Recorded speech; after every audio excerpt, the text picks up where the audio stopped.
జీవితంలో గెలవాలంటే class first రానక్కర్లా, క్లాస్ ఫస్ట్ సెకండ్ రానక్కర్లా. జీవితంలో గెలవాలంటే అందరూ గెలవచ్చు. ఇప్పుడు మీరు మంచి నీతి నిజాయితీలతో ఉంటే, జీవితంలో ఒక నిబద్ధతతో ఉంటే, ఒక క్రమశిక్షణ, ఒక పట్టుదల మీలో ఉంటే, చక్కటి ఆశయాలతోటి ఒక గొప్ప పౌరుడిగా, ఒక గొప్ప భారతీయుడిగా, ఒక మంచి తెలుగోడిగా మీరు మంచి పేరు తెచ్చుకుంటే, మంచి నీతి నిజాయితీలతో మీరుంటే, మంచి సంస్కారవంతులుగా మీరుంటే అదే నిజమైన విజయం. అలా అందరూ ఉండగలరా లేదా? అవునా? ఇది అందరికీ సాధ్యపడుతుందా లేదా?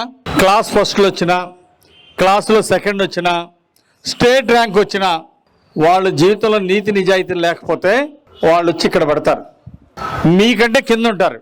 క్లాసులో ఫస్ట్ ర్యాంక్ రాకపోయినా, స్టేట్ ర్యాంక్ రాకపోయినా, క్లాస్ ఫస్ట్ రాకపోయినా నీతి నిజాయితీలుగా ఉండేవాళ్ళు, నిబద్ధతతో ఉండేటువంటి వాళ్ళు, మంచి ఉత్తమ సంస్కారాలు ఉండేటువంటి వాళ్ళు జీవితంలో గొప్పగా రాణిస్తారు.